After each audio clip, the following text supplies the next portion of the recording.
Hello. Looks like I had two of the same backgrounds on. Hey, good afternoon, man.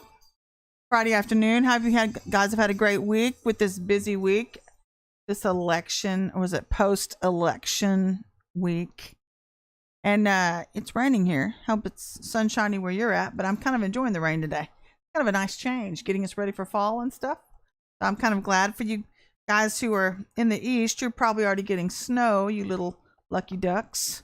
We don't get that here in Texas. Maybe once in a blue moon. We got the dark winter 2 or 3 years ago, and that was something. That was really something. That was something. 12 inches of snow that we never get. Yeah. So what's going on in your world right now? I know, right? That was something. That was something. I there are no words for that happened. Is it snowing again right now? Gosh, you guys get it. You know, my best friend lived in Jersey, and she used to always tell me, I used to always tell her, man, you're so lucky you guys get the changing of the seasons here, and you get to go through Central Park and all that. She said, yeah, well, you just try shoveling some snow for a few winters, and then you might have a change of heart about that. And so, yeah, I'll stick to the beach. I'll stick to the beach. That's what I'm going to do. That's easy. Easy sneezy. So what's going on in your world? First of all, let me see what's going on here, because I got to pull this up and give you this link for Monday Night Live. So we're going to be starting something new here at Ezekiel's Will. We're going to be opening it up to the public. Let me see if I can pull this in here real quick. Yeah, there it is. We're going to be starting a thing called Monday Night Live, January the 2nd. And we're going to be opening up Ezekiel's Will to you guys so that you can kind of get a taste of what we're about. And we can try to help intercessors try to get cleaned up. We're going to try to get you cleaned up. And that's part of the calling here on this ministry, is to get you cleaned up quickly, very, very quickly, and then get you understanding or into the heart of God, moving through the heart of God as either a front runner or whether you're just an intercessor, but just getting you moving into the place God called you to be. That's our goal, and trying to help you get there. But we take you through an extensive deliverance program, and we're going to hopefully give you a flavor of that with one of our instructors on Monday Night Live. It'll be twice a month. It'll be in addition to the 15-minute reps. See, this isn't all there is. Trust me, this is not all there is. When we talk about layered learning, I mean extensive layered learning. And even this morning, I think I kind of blew our prayer team's minds, because I'm writing my 4th book right now. I'm getting ready to publish my 3rd book, and I'm not bragging. It's one of those things where you're at, but writing about the heart of God and trying to teach people how to move through the heart of God and understanding the patterns of God while they're moving through the heart of God. That's half the challenge. And it's a lot of layered learning. And so we want to take you through that with us, introduce you a little bit to what Ezekiel's Will is all about, and try to give you the flavor that we offer here. We haven't opened up to the public yet because God was establishing our leadership team, and he was kind of, shaking our tree a little bit and trying to find out who was a fit, who wasn't a fit, and things like that. And that's just how he does things. And so while we're trying to get the ministry established, so that's where we're at. And now this is where we're at with you, and trying to figure you how to navigate, help you figure out how to navigate through this post-election mess. So what's the title for the day's 15-minute rep? The title is called Dismay. Dismay, election day fickleness, or a fickle nation. We're even going to get into Desantis-Trump a little bit there, and then staying loyal. This is not a political talk. I'm just trying to help you to find the way in which you're to walk, so that you don't get caught up in the strategy of the enemy and getting stuck. That's his main objective right now, is getting you stuck. And I sense that a lot of people are getting stuck after this post-election because they're dismayed. And I don't even know why you're dismayed. I was actually encouraged by the outcome. I think a lot of it has to do, with a lot of people being so fatigued by all the witchcraft, because the witchcraft has been very, very strong this year. They've layered the witchcraft. And so it's your job how to to learn how to take off the layers, to continue fighting, you know, despite what they're releasing. And so I'm going to teach you a little bit about that today after we talk our way through this stuff and help you understand what's going on around you so that you know how to pray. That's what my job is. And so let's jump in and let's talk about your exhaustion and your dismay. Because I believe many have gotten off focus in thinking that their vote was their God. I really mean that. Or the person they voted for was their God. I have had people calling me and they're like, Dr. Missy, what happened? What happened? And I said, well, what happened? And I have to admit myself, when I saw the fraud in Texas, I was dismayed. I was like, what? That happened here? I've never seen this in my life. I'm 57. I've never seen this. And here we are with this happening. And it does kind of throw you for a slight loop until the Lord kind of jerked the slack out of my chain. And he said, hey, get your focus back. That's not your God. Your vote is not your God. Your candidate is not your God. I am. And so he said, I need you to get your eyes back on me. And I need you to keep praying these things forward because I'm taking you somewhere. I'm taking the nation somewhere. Oh, I will. And let me show you what I sent if I have it. Ooh, Lord. Did I send it here? Let me see if I actually have it in another place. And I don't want this to be a political talk because it's not, but the Lord gave me a word for Governor Desantis and I'm going to download it here. Let me see if I can find it. There it is. Boom, shakalaka. Let's see if we can get this downloaded. There it goes. Let's see. I want to save it here. Save it to my page because I want to drop it in here to let you see it. The Lord gave me this prophetic word for Governor DeSantis, and I sent it to him via Twitter. Shoot, man, did that go? Hold on. Well, doggone ya. Hold on, let me see here. I am going to find it. I'm determined. Shoot, what happened? Let me see if I can find it like this. I'm determined. See if it comes up like that. And it didn't. Shoot. Okay, so you know what? I am determined to find this. Now I'm really determined to find this. Hold on. I'm gonna let you see this because I got a prophetic word for him. And I may just pull it up on my screen and I'll just read it to you from my screen actually. You won't get to see it because then, you know, that is probably a better deal if I don't put it up on my screen because then it didn't turn into a major political thing. But this is what the Lord had me tell him. I said, Governor DeSantis, and I tweeted it to him many times, like 20 times. And to President Trump, I said, don't take the rhino bait and run before 2028. It's a setup and you'll lose your base because America's running a race. Rhinos are trying to save face and cause you to be disgraced because God is stating his case to America's heart and his first man was wrongfully displaced. Trump first and then you the second 8 years. Don't be a rhino or quote unquote the devil's pawn. That's what the Lord had me tell him. And I believe that wholeheartedly was from the Lord because of what was said. And I could sense them by the Spirit. When I released it to them, they got very, very upset. Like, But it's because if you don't see the long term, you got to look at the long game. And again, this is not a political discussion, but you've got to keep your eye on the prize, America. You've got to. Because the enemy's long game is to divide the Republican Party, to divide you. A house divided against itself will fall. You get some rooting for DeSantis, some rooting for President Trump. I'm for both. I'm really for both. They're both fine men. However, there's a time, everything's made beautiful in its own time, and there's an anointing that comes on a vessel in its time, and it's not DeSantis's time. He's anointed for Florida. He's highly anointed for Florida, but not for the presidency yet. Again, this is not a presidential talk, political talk, but that's what's kind of throwing everybody up in a loop. That's the election as a whole. All the witchcraft is majorly high, but you got to keep your eye on the prize. So that's the strategy. If I can talk, that's the strategy. But what I see caused by this witchcraft strategy are a lot of sheep walking around in a daze, partly because of major fatigue, and the other from placing their faith in the wrong person instead of God. And thinking, why is this taking so long? It's taking so long because God's trying to build something in you. Hello, thank you, God. He told me this morning about myself. He said, you know, Missy, what I've done the last 2 years of your life with you? Because I've been building trust back up in you.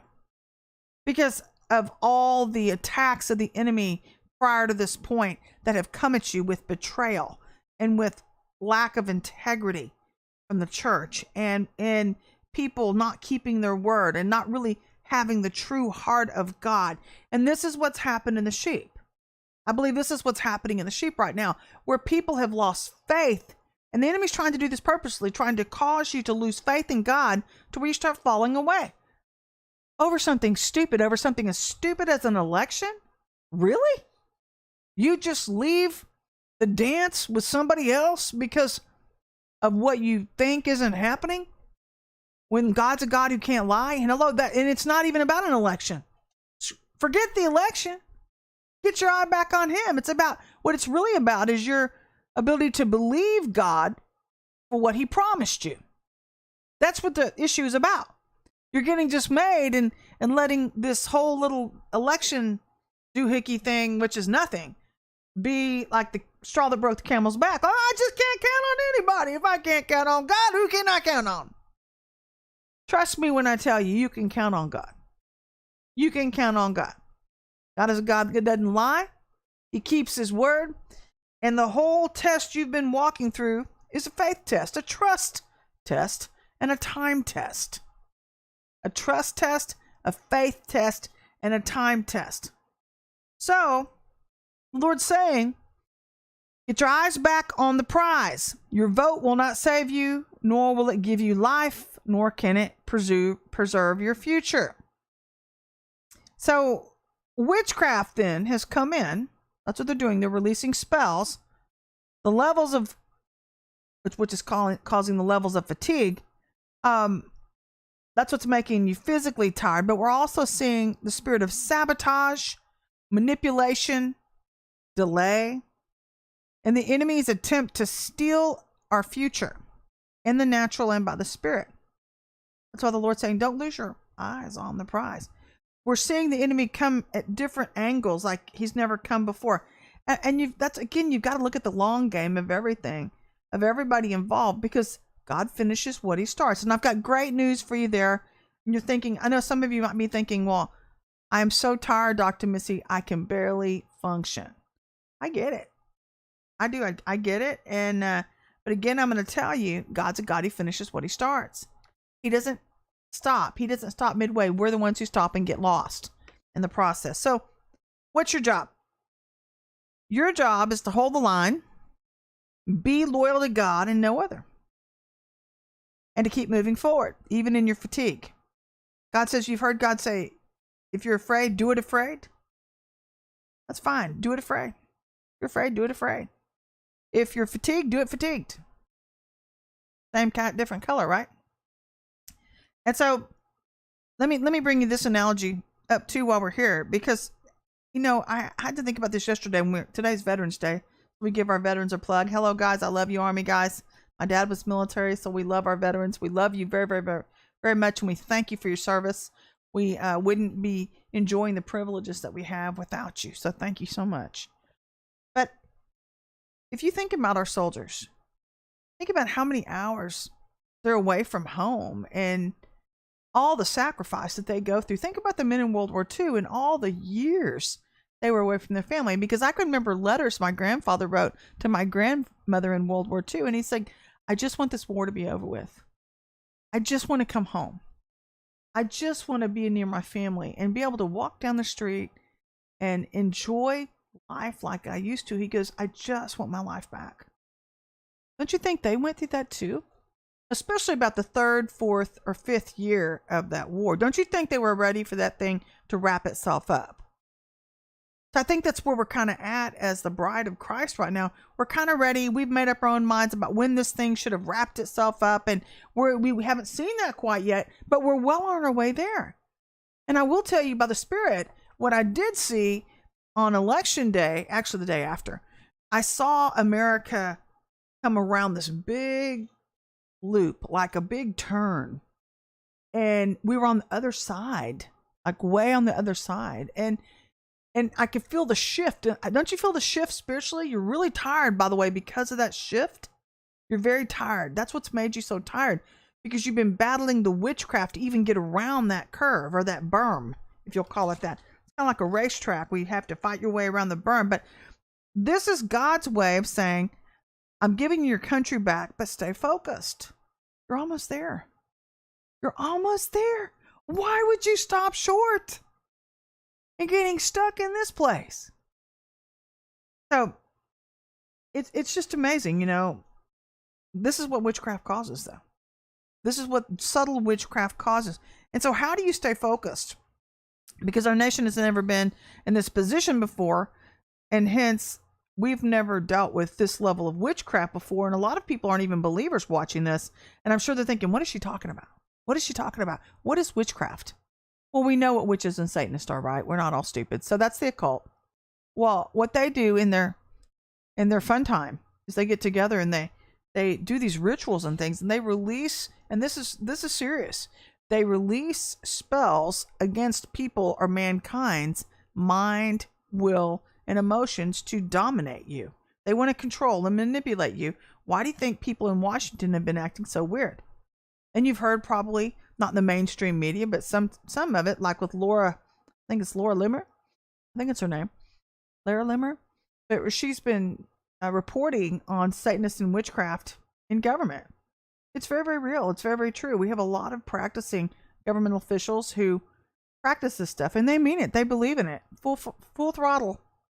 And so they've been attaining this false sense of power by releasing this mess over mankind, over their fellow legislative staff or legislators, to get their way, to manipulate laws and things like that, to get people to vote their way, whatever. And then they do these rituals through the occult. They've networked, by the way. They're networked very, very well. All around the world, they're networked. That's how they got so entrenched as the deep state. That's what the deep state is. So they're very, very well networked. And they know when all of they have festivals, like the Jewish people have festivals and whatnot. And so they get together and they have these rituals, and they release spells connected to magic, different types of magic. And it's very, very, they're red, white, black magic, different levels of magic. And it really is real. It really happens. It really affects people. So the pressure you feel, I always call it pressure. The pressure that mankind feels when you feel like have you ever walked through the day and you think, this is so weird today? It feels weird. That's usually witchcraft. That means someone in your atmosphere is probably practicing witchcraft and releasing mess into your environment. And if you don't know how to fight it, because you don't believe in God, or you don't believe in Jesus, and you don't know how to do spiritual warfare, then you're in for a rude awakening. But this is the place that many believers are finding themselves in, where we're having to learn how to battle this stuff. And so it's high level intercession. It's also why Ezekiel's wants to train you. But this is what you're dealing with. So you're dealing with a lot of enemies attacking from many sides. And instead of getting in holiday mode or letting the enemy overtake you, the Lord's saying, how about you keep your focus? How about you keep your focus so I can help bring your country back to you? That's what he's trying to say. And he said, it's not going to be the same Christmas that it was last Christmas or the years before. And by the way, it hadn't been the same for a long time now. So what's new? And how about we just keep our eye on the ball and get our country back, and then we can do the fun stuff later? That would make more sense, right? So that's number one, what's going on. The second thing that many people aren't seeing are the ploys of the enemy with Desantis and Trump, where the fake GOP and rhinos and the Dems are trying to divide the true MAGA party. And hello, if Desantis takes the bait in 2024 instead of 2028, he will lose his base and divide the party. We won't have anybody to run in 2024 or 2028. So don't take the bait. That's all I'm saying. To all of you out there, don't take the bait. Don't get involved. Both men are good men. Pardon me, it'd be great if they ran together, but that's a whole nother conversation. That's not what this is about today. But let that sink in. Let that sink in. And if you know anything about DeSantis, he hadn't even said if he's running yet. That's a whole nother strategy. What if the rhinos are setting you up, which most likely they are, to get this whole big feud going to divide the MAGA party when DeSantis hasn't said anything? So not only have you been used to divide the MAGA party, the Republican Party, and you've screwed that up by spreading rumors and whatnot, you've now screwed over another person who was a good man, a governor of Florida, and started something that wasn't even there. So just leave it alone. Leave it alone. Let that sink in, though. But where does that leave us? That leaves us getting our butts and our eyes back on the ball where God can move us toward the prize. Because all the while, in the background of all this, the devil has still not stopped trying to thwart God's plan of taking your country away. He's still trying to take your country away. And they might have lost some seats, but the Lord says you've got bigger fish to fry, like trying to learn to grow up in Christ and step up as his warring bride. Again, the devil's strategy in this hour is to blind your fivefold giftings so that you can't see the way in which you're to walk. For you non-believers out there who are just catching this, everybody's born with gifts. The gifts are irrevocable. Those are your eye gates, ear gates, mouth gate. And if you want to call it a sixth sense, it's a sixth sense where you just sense things about people and you just know things. Some people think that they're just gifted tremendously and it's helped you in your job. That's called your prophetic gifting, your discernment. You discern things about people, whether they're good or for evil. Those are fivefold giftings. But the enemy's trying to blind you and hinder you from hearing and discerning to where you don't know the way in which you're to walk. That's key. It's a blanket macro spell through planetary magic, cosmos magic. What else is the other one? Planetary cosmos. Shoot. There's another one. What's the other one, Cynthia? It's planetary cosmos and some other kind of magic. Zodiac magic. Zodiac magic. And you need to break it off, shatter the altar, and then release and strip off the macro spells. Strip them off of society, off of intercessors, and strip the witchcraft off. Strip the witchcraft prayers off. That's part of what's making you tired too. You've got a lot of sick sheep, elemental magic. Amen. So it's zodiac elemental magic, which is water, fire, earth, and air. Water, fire, earth, and air. And then planetary magic, zodiac magic. 4 types. Those are the things you're going to bind. And then strip the macro spells off. Strip and repeal all witchcraft prayers. That's not of God. If God didn't speak it, it has to fall to the ground. That will relieve your fatigue. That will relieve your fatigue. Mark 7:13 is the scripture you use. Repeal all witchcraft prayers. Nullify them. 1 Corinthians 1:19. As well as early death assignments and freak accidents. Repeal all that mess. And that will help you to move out of the old and into the new. Holiday season. Where are we at on time? Good on time. 23 minutes in. So holiday season. It's distracting. It's distracting. I love the holiday season. It's my favorite time of the year. But this year, I don't want you to get your eye off the prize. You need to work. You need to learn like Nehemiah did, and you need to keep your sword in one hand and your working tools in the other while you're still rebuilding. You got to do this year. I'm sorry. If you get your eye off the prize, the enemy will sneak up on you and take what you're praying for. You got to keep going. Let the enemy wear himself out. You just keep going. Be the Energizer Bunny, but you got to get your head back in the game. And PDQ. And by the way, for those of you out there who are feeling sorry for yourself, because I got a few of those phone calls. I love you. I love you, but I'm a truth person. I'm sorry, I have to say the truth. Ouch. Grab your Band-Aids. Okay, so just brace yourself.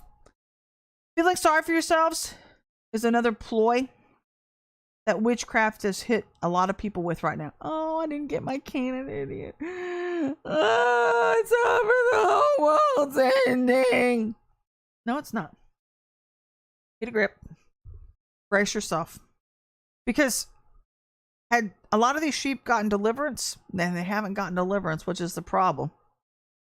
So a lot of these people are struggling in their emotions. Remember I told you 85% of the sheep were stuck underneath the apparatus of religion. So they're emotionally driven. They're emotionally driven. So your emotions are getting in the way of your ability to rationalize what's going on in the spirit. That's what's making it tough on you to get your eye back on the ball. I'm telling you, when I told you the other day, you know, when my dad was talking to me about, sometimes you got to flip a switch and turn your emotions off. Flip a switch. Turn them off. Where all you do is you're just focused. You're like a little, I'm not saying you're like a little robot, but you don't let your emotions drive you. You don't let them lead you. When you have an ability to have discipline over your emotions, you just shut it off because you know you have a job to do, which is what a lot of you have. You have a job to do right now. But your emotions, this is the key to this conversation. Your emotions have nothing, absolutely nothing, to do with your faith. And in this season, God is trying to teach us how to take him at his word while we take our emotions captive, especially when we can't see or seemingly hear or sense with our fivefold giftings what's going on. So yours or mine, or our ability to hear and sense with our fivefold giftings, have nothing to do with God's faithfulness or his ability to keep his word. You've got to remember that. God is a God that can't lie. And so if God tells you he's going to do something, if he's given you an assignment to pray about as an intercessor, do you really, really think, first of all, the enemy wants you to stay on track? No. And the Lord's saying, in this season, even though you feel like you're walking through blinding mud, that's what it feels like, blinding mud. That just makes you want to throw your hands up in the air and say, why am I doing this? Because it's easy to get caught up in. Why am I doing this? You have to make yourself stay on task, and you have to quit allowing your feelings to talk you out of things that you know you should be doing. You have to be that disciplined. Keep your normal schedules of prayer and decreeing, and make yourself press through this hard place. You've got to. Because I know you can do this.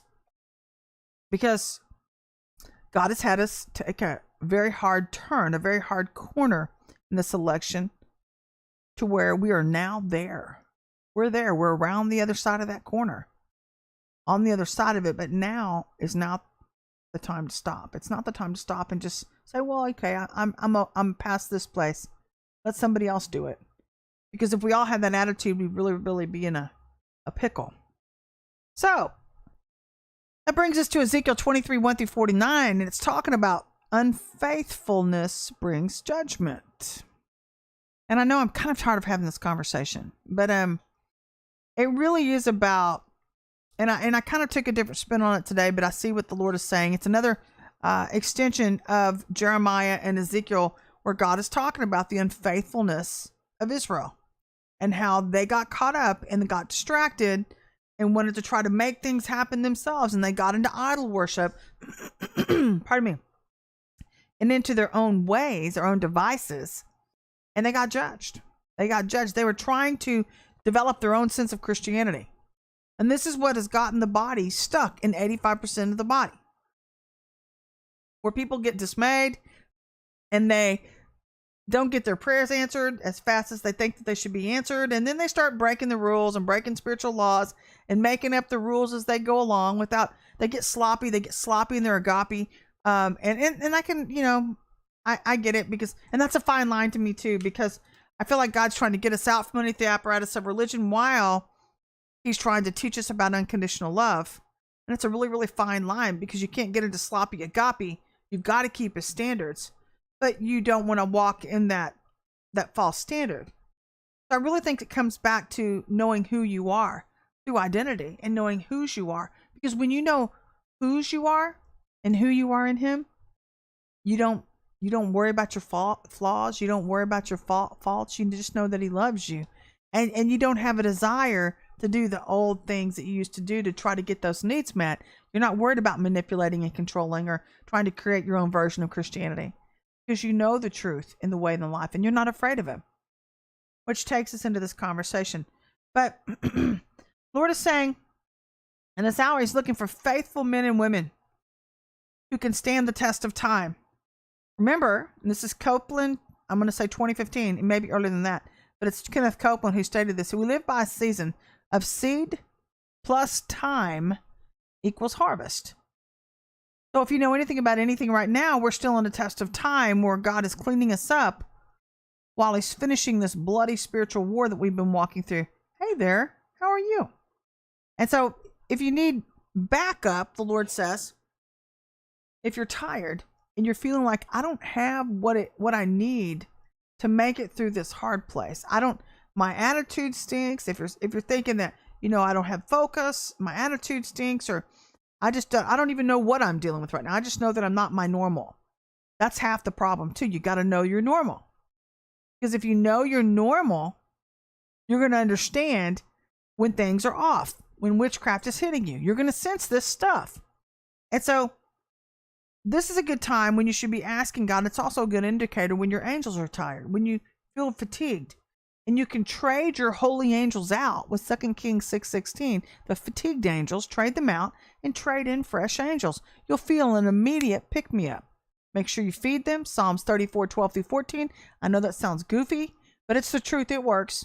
And you'll feel immediately strengthened. Immediately. But you need to do that daily. You need to be trading them out daily because your angels get tired too. And then you need to be asking for angels from a higher level of heaven, from the third heavens and higher. Only if you're a Christian. It won't work if you're not. I love you. That's the truth. But that's a key to get that resolved. So it works and it'll get you back on track. But in this hour, I see many getting their eyes off the things of the Spirit because they're being distracted and onto the things of the world. I see people giving up. I see people losing hope and losing their focus on God. On God. And all because of fatigue. But also, I think, because of the time portion of this test and how long it's taken to get past and get to this place. If you know anything about God, I mean, this is the one thing I think I do know about him, is that he never does things my way. He never does things in my time or your time. And the one thing I've had to get myself to just be patient about is an understanding that when I give my times, he keeps your time, Psalms 31:15. But if I give my times over to him and I quit trying to manipulate things or trying to figure things out, I can rest and I can come into that place of trusting God, which is what we started off with in the conversation. This is a trust test. He's bringing us back into trusting him and taking him at his word when he tells us he's going to do things. So for all of those out there who are losing hope and quitting, I say this, and I mean this, go ahead. The rest of us will happily take your portion of God's kingdom in your negligence. And I don't mean that facetiously. Because the I don't care attitude, this attitude that a lot of people are just like, I just can't do this anymore. I just can't. If we all took that attitude, we would be in a pickle in America. We would be in a pickle in World War II. We would have gotten in a pickle in a desert storm. But we would be in a pickle without the fortitude of God's bride. Because I know that I know that I know. And I'm going to stress the I know that I know that I know. And I think this is what continues to drive me. And I know God doesn't drive you beside the still waters. He leads you. But let this drive you. And I mean that respectfully. The end of this particular test is the mother lode of all blessings. It's called the wealth transfer. So again, yeah, let that drive you. Let that drive you toward the focus and get refocused, staying focused and not losing your focus on God and keeping your hope in him, not getting caught up in devising your own version of Christianity like Abraham and Sarah did. You can't do that. You create idols and then you get judged if you do that. Like Abraham and Sarah did. They created an Ishmael. You don't want to get caught up in that either. So this is a place where God's trying to teach us that he's not going to control our wills.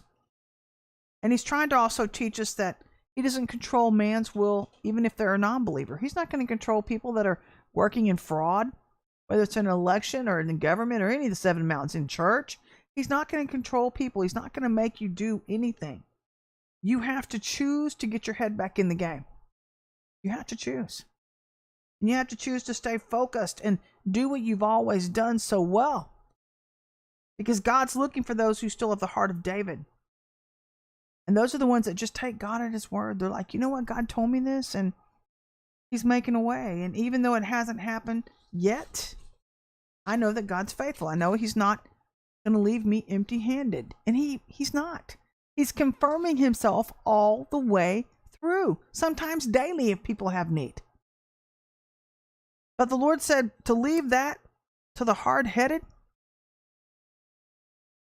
or to let people think, or let yourself follow people that think that their way is best, to follow any other God but him, or to give in to all these things that so easily beset us, is people trying to get stuck in their own sins. And this is what got the 85% stuck. The only way for them to get out is to come through. But for those of you who aren't there, why would you want to go backwards? You're already free. So the Lord's saying, don't go their way, because their way isn't the best way. But per Kent Christmas, the Lord says this. He's a high-level prophet. If something, whether it's your dream, a vessel, your ministry, the thing that God promised you is of God, and you know you heard God the first time, and he's been directing you all the way through, you can't stop it from coming to pass.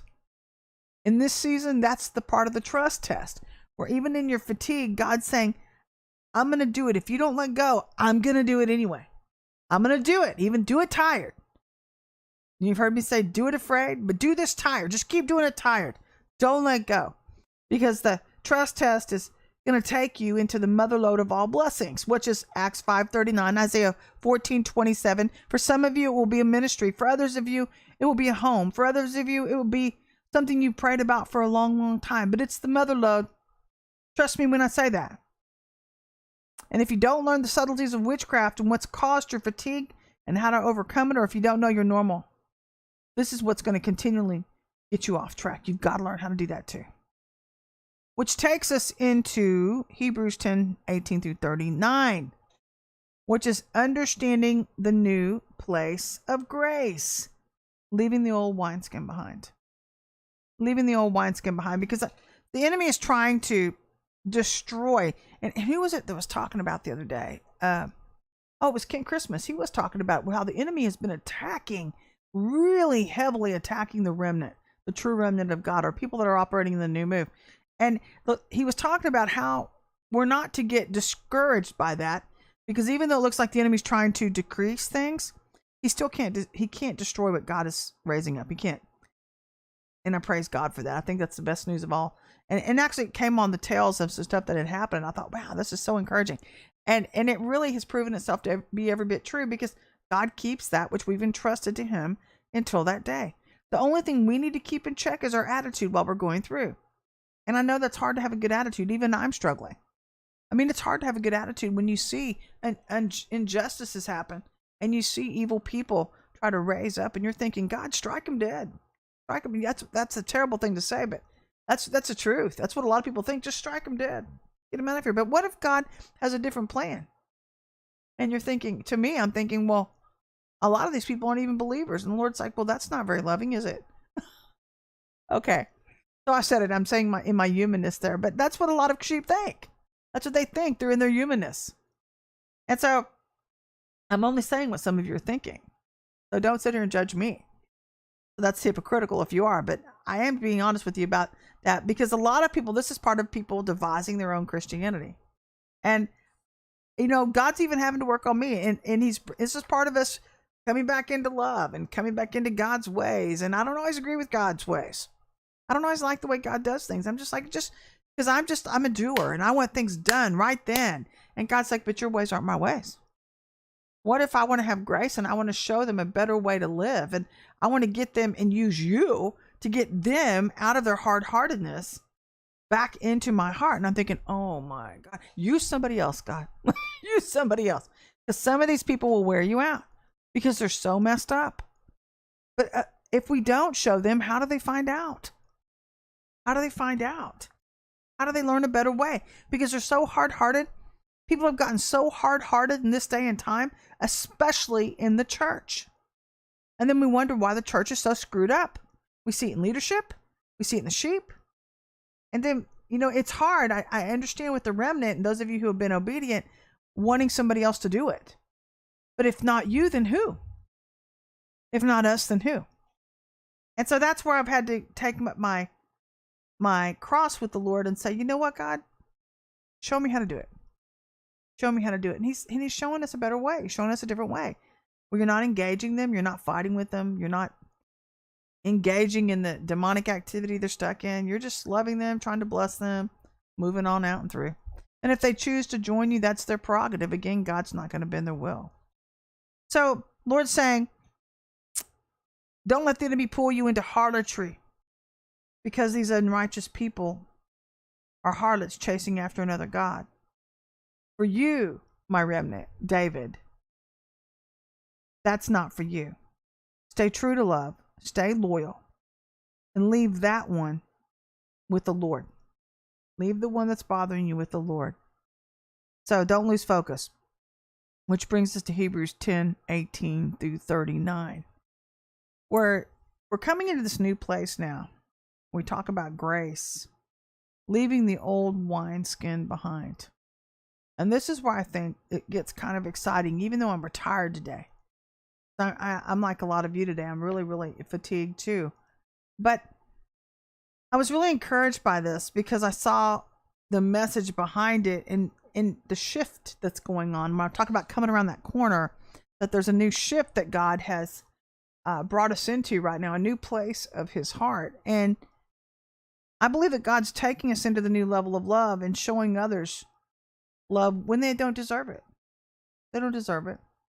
And getting us out of the same attitudes that they're operating in and not getting caught up in their hard-heartedness, in their bitterness of soul. That's what that really is.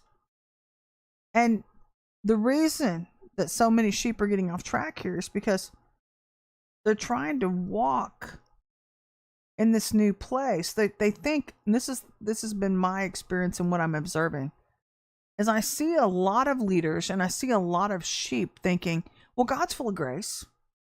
He'll love me in this place, and I'll just come in and he'll just love me and change me, and I'll just sit under the word and the word will change me, and I'll enter in when I enter in. But then nothing happens. You want to know why nothing happens? Because you can't just sit in this new season. You can't just sit under the word and think that's all that's going to get you there. This isn't a little dabba-do-ya day. This is not that. This new move is not that at all.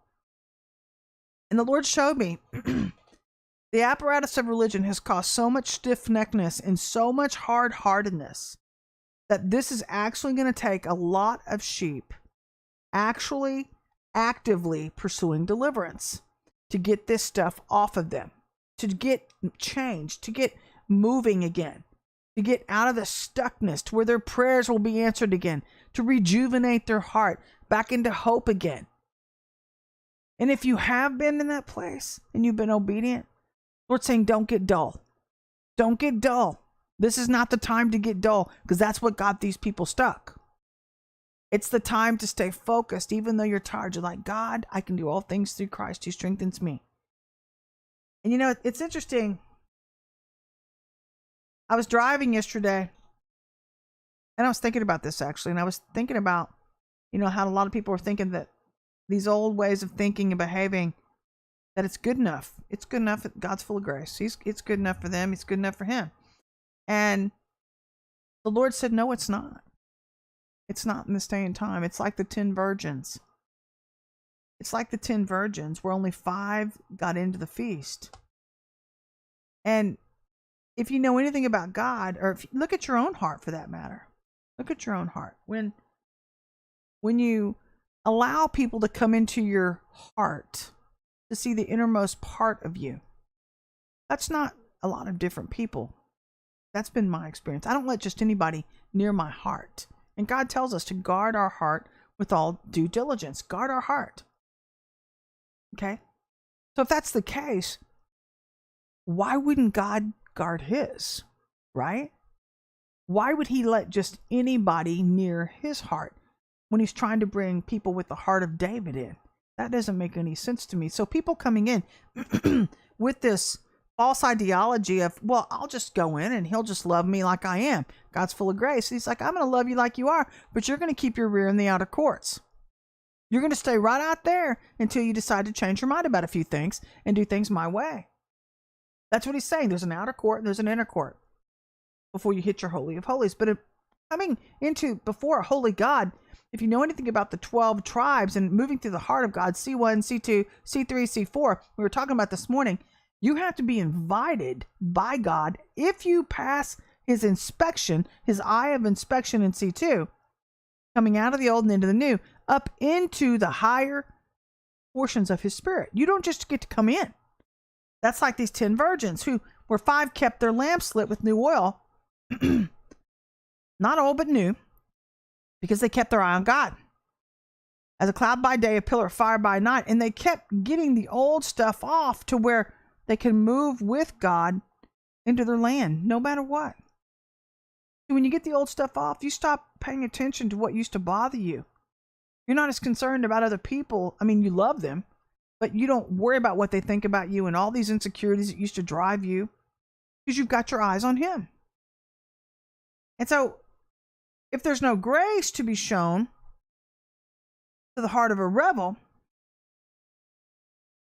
then Lord's saying, what gets you in this place? What gets you in this place?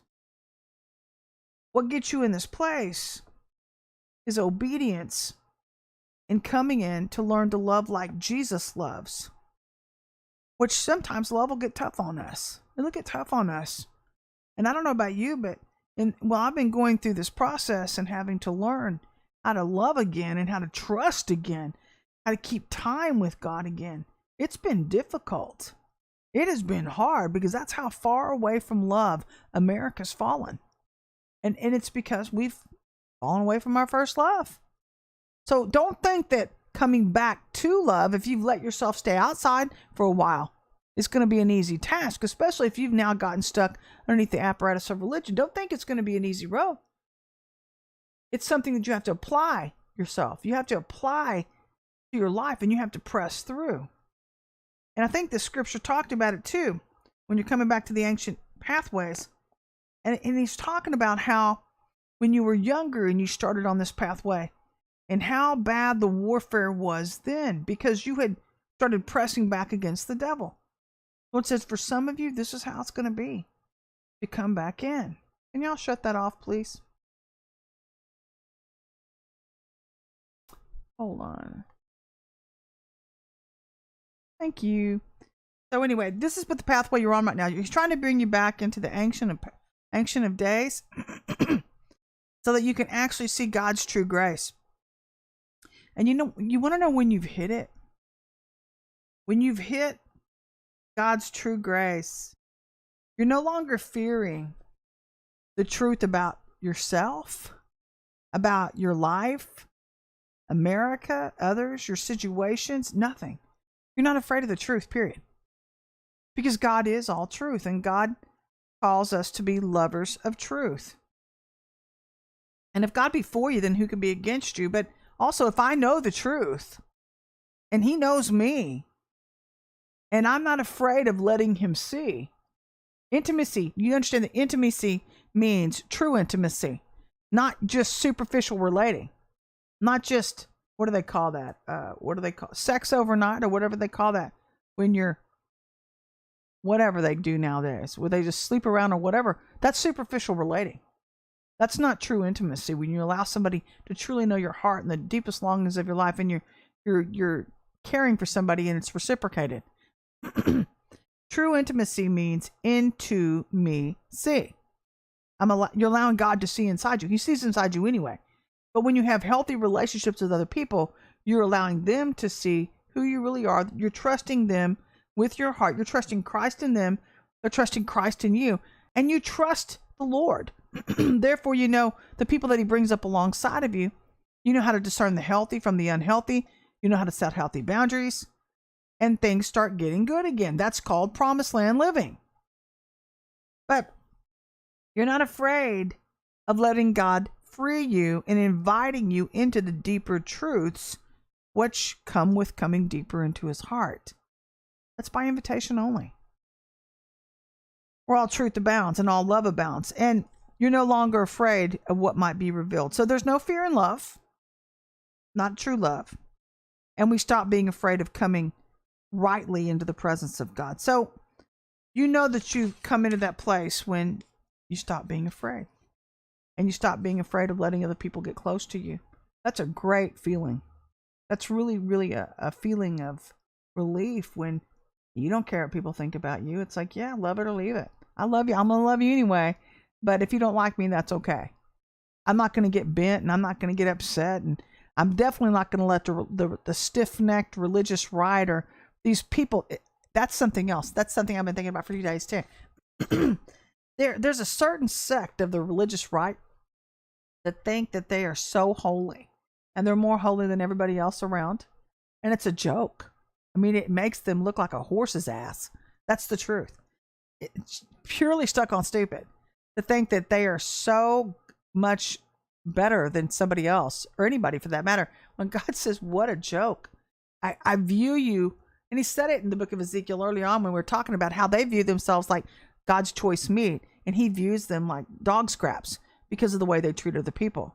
Like the Pharisees. Jesus hated the Pharisees, by the way. It states it in his word. He hated the Pharisees because they gave him a bad name. They misrepresented love. And so this new place that God is bringing us into right now is the place of grace where we allow God the space. I'm not trying to rhyme, but he comes in and he starts moving things out of our life that never should have been there to begin with. So we're okay with ourselves. See, I'm okay with myself. I'm okay with my rough edges. I'm okay with my truth that God's given me. This is how he made me for this time. If you're not, then swipe on. I don't care. Not going to harm, no foul. No harm, no foul. But we're going to love you anyway. So this leads us to Psalms 109, 1 through 31 when we wrap up today on this Friday. Hope you caught the 15-minute rev today. If not, I hope you catch me on the replay. And if not, I'll catch you next Tuesday. But when people lie or reward you evil for good, this is the type of imprecatory prayers that David prayed. David was upset. And this is the season we're walking in. It's the remnant where we're dealing with people that are stuck in the outer courts, the 85% where they're gnashing their teeth. These are the teeth gnashers, where they've gotten stuck in their flesh and they're pursuing David relentlessly. And this is actually what I told you would happen a year and a half ago, where when the sheep with a heart like David begin to run ahead of the flock. And it's because I knew I could see what was happening to those who were stuck. And I knew that they would become resentful. And they're not, I just want to say this too, they're not really mad at you as much as they are at themselves. That's the truth of what's going on. They're mad at themselves for having not listened. They may not, be humble enough to admit that, but they're really stuck in fear because they're like, okay, what do I do now? This has happened. What do I do now? And so I'm seeing this happen in politics. I'm seeing it happen in the church and families. It's happening everywhere. We're seeing this happen where people didn't obey. And so the only thing I know to say for those of you who have obeyed is, and this is part of the reason why your walk seems so hard sometimes, is because you seem to feel like you're a trash can for some of these people for them to dump on. And for one, you don't have to do that. You don't have to be that. You're not anybody's trash can. You can set healthy boundaries there.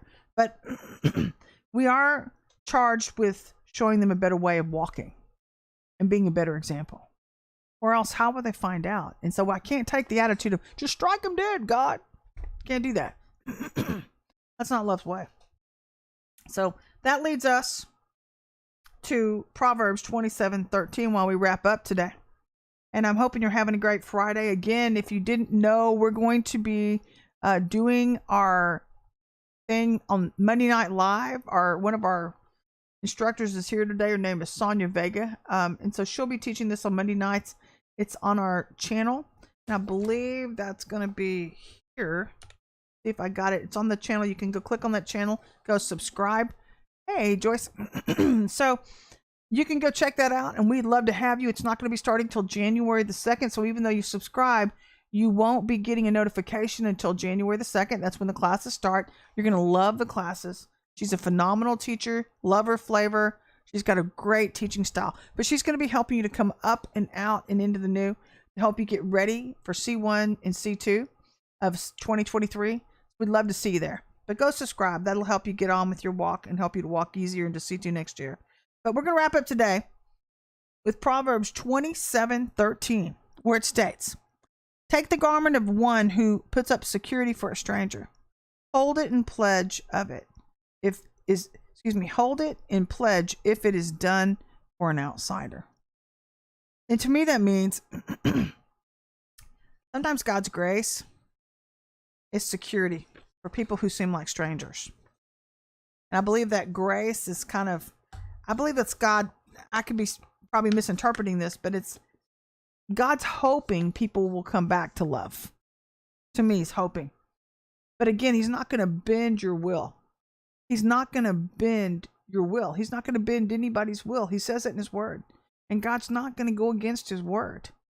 And so we see God in this time being true to himself. And he's looking for people who will be true to his ways and be true to the Ancient of Days and the way that God does things, the way that love does things, not religion, because the religious right are just, they're out in left field. They're stuck out there.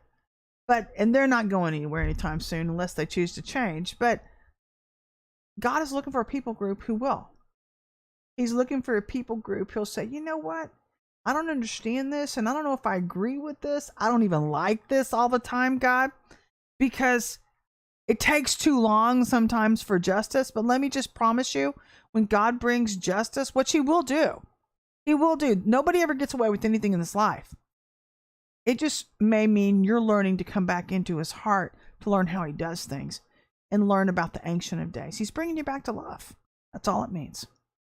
So I'll leave you with that. I hope you guys have a great Friday. I'm going to leave you and I'm going to go take off and go enjoy my Friday. And then I'll be talking to you on Tuesday. And so I'll look forward to seeing you then. But I hope you can have a great Friday, guys. And I'll see you.